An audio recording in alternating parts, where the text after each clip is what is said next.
রঙ্গিলা সাত সকালে মনে এত রং লাগলো কেন রে ফরিদ? সালাম মাস্টার সাহেব। না মানে এই আর কি। ফরিদ ভাই, ও ফরিদ ভাই, তোমার দোকানে কি খাবার স্যালাইন আছে? আছে মানে এসএমসি রোড স্যালাইনই আছে।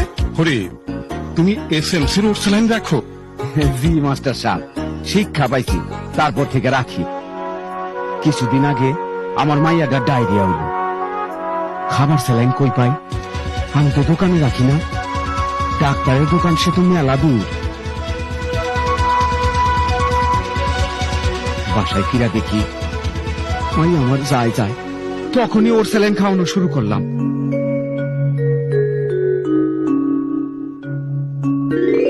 বউ আমার সুস্থ হয়ে উঠল। মনারা ফেরত পাইয়া বউ আমার কইল, এখন থেকে দোকানে সব সময় এসএমসি রোড স্যালাইন রাখো, হাজার ময়নার জীবন বাঁচবে।